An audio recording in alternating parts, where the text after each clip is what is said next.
आणि यानंतर पुढची बातमी पुण्यातून। नसलापूर प्रकरणामधील चिमुकलीवरती काल रात्री उशिरा अखेर अंत्यसंस्कार करण्यात आले।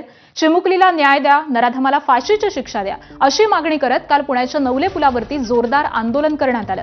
आंदोलकांची समजूत काढण्याचा प्रयत्न हा निष्फळ ठरल्यानंतर पोलिसांनी बळाचा वापर करत नवले पूल वाहतुकीसाठी मोकळा केला। आंदोलकांनी साधारण 4 तास नवले पूल रोखून धरलेला होता। तर आता या मार्गावरील वाहतूक ही पूर्वपदावरती आलेली आहे। भोर तालुक्यामधील नसरापूरमध्ये 1 मेला एका 4 वर्षांच्या चिमुकलीवरती 65 वर्षीय नराधमानं अत्याचार करून तिची हत्या केलेली होती।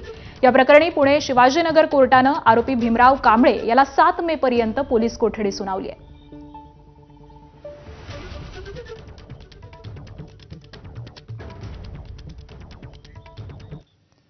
तर भोर तालुक्यामधील नसरापूर गावात चिमुकलीच्या लैंगिक अत्याचार आणि हत्येच्या निषेधार्थ भोर आणि राजगड तालुक्यामध्ये कडकडीत बंद पुकारण्यात आलाय।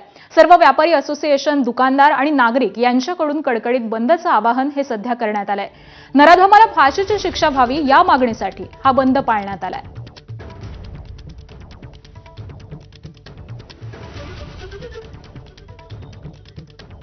आणि नसरापूर घटनेची अखेर महाराष्ट्र राज्य बाल हक्क संरक्षण आयोगानं दखल घेतली आहे।